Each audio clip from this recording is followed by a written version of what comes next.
Seja bem-vindo à Revista Fora, eu sou Carlito Neto, historiador e cientista político, e o ano de 2026 mal começou e muitas coisas do xadrez, da política do próprio governo do presidente Lula começam a se modificar. A gente vai ver que tanto agora no mês de janeiro, fevereiro e março, veremos ali ou a saída de alguns ministros ou a discussão sobre a saída próxima desses ministros do governo, porque eles irão disputar as eleições agora de 2026. Alguns serão candidatos a governo de estado, outros serão candidatos a senador, outros serão candidatos à reeleição para o cargo de deputado federal, outros à reeleição para o cargo de senador da República também. E no meio disso tudo veio à tona uma informação que a gente já tinha citado aqui no ano passado na Revista Fórum. Eu tinha falado no canal Historiador, tinha falado aqui na Revista Fórum. Para quem não sabe, o canal Historiador é o meu canal, né? Eu tenho um canal chamado Historiador, que a gente publica vídeo lá todos os dias. Inclusive, se você não me segue lá ainda, me siga, que a gente publica lá vídeo todos os dias também, tá?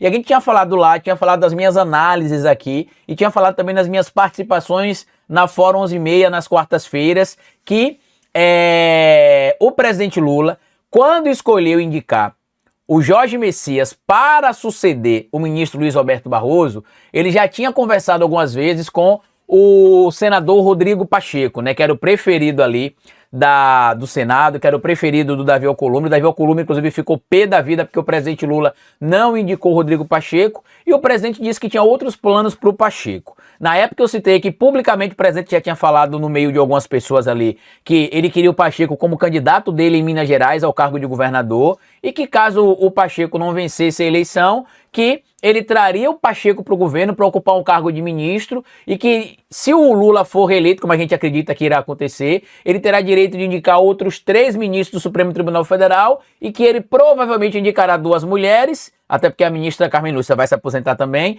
e a terceira indicação ele indicaria um homem que seria o Rodrigo Pacheco.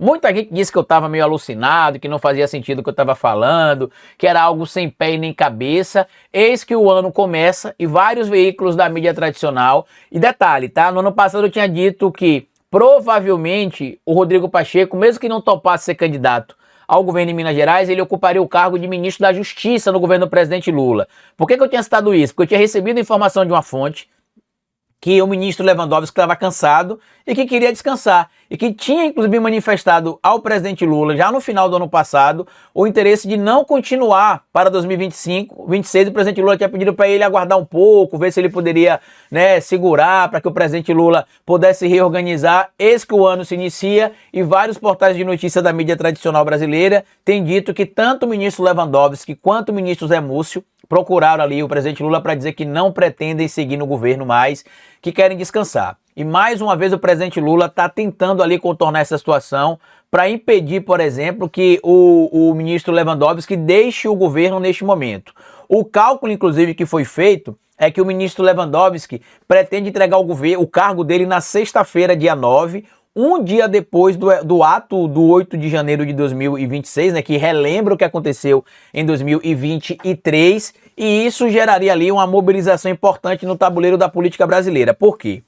2 nomes passaram a ser cogitados a ocupar essa cadeira que, neste momento, continua com o ministro Lewandowski. Um deles seria o ministro do CGU, Vinícius Carvalho, e o outro seria o Rodrigo Pacheco. A alegação do Rodrigo Pacheco para alguns aliados é que neste momento ele não tem intenção em ocupar cargo no Poder Executivo, que ele acha que não seria algo muito interessante para ele neste momento e tudo mais. Só que para outro grupo de aliados ele também tem dito que não tem interesse nem a concorrer à reeleição ao cargo de senador e nem ao cargo de governador de Minas Gerais, que ele quer voltar para o universo do direito, para o universo da advocacia.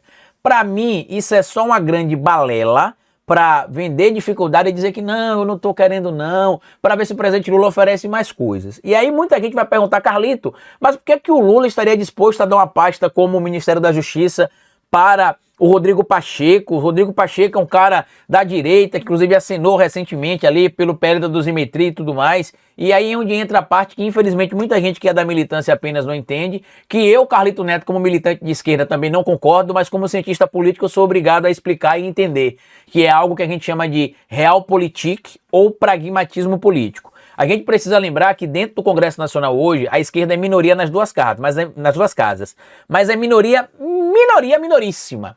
Basta lembrar que dos 513 deputados, nós temos apenas 127. E dos 81 senadores, nós temos apenas 16.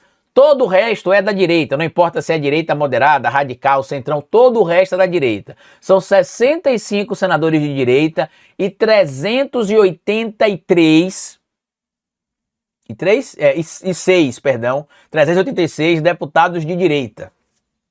O que é que eu acho que o presidente Lula está tentando costurar? Um acordo com o PSD do Kassab, ou para impedir a candidatura do Ratinho Júnior, que eu acho ainda que é o nome cogitado para ser o candidato pela direita, em caso de Tarcísio não ser candidato, que eu ainda acredito que do jeito que está o Tarcísio não será candidato, só se acontecer algo mais grave ainda para gerar uma bagunça maior no cenário político brasileiro. Caso contrário, eu não acredito ainda na candidatura do Tarcísio. Ou também pode ser uma costura que o governo está fazendo para que o PSD apoie a esquerda aqui no Nordeste. Por quê? Existe uma diferença entre o PSD do Sul e Sudeste e o PSD do Nordeste em específico, né? Aqui no Nordeste, o PSD, praticamente todos os estados, se aliou com o PT e apoiou o presidente Lula em 2022. Lá no estado do Piauí, por exemplo, que muita gente brinca, né? Diz que é o estado mais petista do Brasil, porque lá você tem, né, o governo do estado, acho que há 16 anos sendo governado pelo Partido dos Trabalhadores. O presidente Lula lá também teve a maior vantagem em votos em comparação ao Bolsonaro de todos os estados brasileiros. Apenas 4 estados brasileiros deram vitória em todos os municípios para Lula. Um dos estados é o Piauí, né? Piauí, Ceará, Paraíba e Sergipe. Foram os 4 estados que Lula venceu em todos os municípios. E lá um dos candidatos ao Senado é do PSD. Então pode ser essa a costura. E aqui não se trata de eu concordar ou discordar com a possibilidade da nomeação do Rodrigo Pacheco. É o que eu expliquei para vocês na outra análise ainda que eu fiz no ano passado, quando teve o pedido do Alcolumbre, eu falei sobre essa questão do Pacheco aqui no meu canal, na Fórum 11:30, que não se trata de concordar ou discordar, que não se trata de querer ou não querer, se trata de jogar o jogo neste momento como é possível ser jogado. Claro, agora em 2026... você pode impedir que algumas coisas que o presidente acaba tendo de fazer não faça mais. Por quê? Se a gente conseguir ampliar a bancada da esquerda na Câmara dos Deputados, mas não é ampliar em 10 cadeiras meramente não, ampliar em um número bem significativo.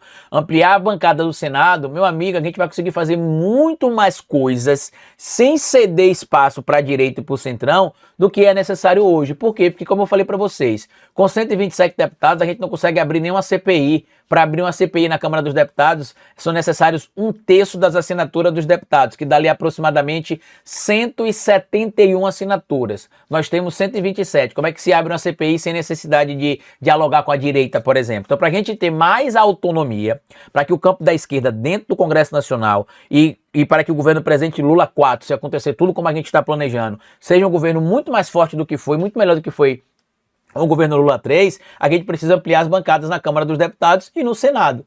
Porque o ministro Lewandowski saindo, é provável que essa pasta, a gente está falando de uma pasta de Ministério da Justiça, uma pasta que tem sido, inclusive, ali, né, ponto de muitas discussões, porque a alegação da direita bolsonarista é que a esquerda não tem projeto para a segurança pública. E a gente já mostrou que não só tem projeto, como que a esquerda sabe fazer, quem não tem projeto não sabe fazer é a extrema-direita. Basta ver o que está acontecendo no Rio de Janeiro. Comparar os dados, por exemplo, da Polícia Federal com os dados de várias polícias estaduais aí, que são lideradas pelos governadores bolsonaristas, né, os cálculos proporcionais, vocês vão ver que na prática a situação é muito mais complicada do que muitos de vocês imaginam. Muito mais complicada do que muitos de vocês imaginam.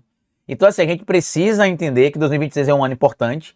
A atuação do Trump na Venezuela tende sim a tentar atrapalhar a política brasileira. Claro, se o Trump continuar fazendo o que ele está fazendo, existe o risco grande de ele atrapalhar a própria direita bolsonarista. Mas ele não está fazendo esse cálculo e não está nem aí para esse cálculo. O que ele quer fazer basicamente é colocar em prática os seus interesses para ganhar dinheiro. E que inclusive se for necessário ignorar o Brasil por um tempo para que eles não percam dinheiro, eles vão ignorar. Mas não imagine que ele vai ignorar. Ele quer interferir no Brasil, porque ele sabe que o Brasil é um risco para os interesses dos Estados Unidos da América, tá? E a gente tem agora no ano de 2026 essa oportunidade de conseguir mudar esse cenário para que acordos que muita gente discordam não aconteçam mais. Ou sejam reduzidos ao máximo. Mas está aqui mais uma análise que a gente faz aqui na Revista Fórum de forma séria que se consolida. O nome do Rodrigo Pacheco está sendo cogitado para ser o novo ministro da Justiça. Quando eu falei isso aqui no ano passado, durante as lives da Revista Fórum, no meu canal das minhas análises, muita gente disse que eu estava maluco, né? De onde é que eu tinha tirado isso? E a gente tem fontes, meu amigo e minha amiga. A gente recebe informações, às vezes, de algumas fontes e a gente traz para compartilhar com vocês, tá certo? Mas primeiro, deixa aqui o seu comentário. O que é que você acha dessa indicação do Rodrigo Pacheco para substituir o ministro Lewandowski? Segundo, você entendeu o que eu expliquei aqui em relação à necessidade de fechar um acordo, talvez com o PSD aqui no Nordeste, para fortalecer ainda mais o presidente Lula na eleição de 2026, em troca do apoio da pasta do Ministério da Justiça? E outra coisa, o que é que você acha do que vai acontecer em relação às eleições de 2026 para a Câmara dos Deputados e Senado Federal? Vocês também acreditam que a gente vai conseguir ampliar as bancadas? Comenta aqui, compartilhe o vídeo, se inscreva no canal da Revista Fórum, deixa seu like, grande abraço e até o nosso próximo encontro. Tchau!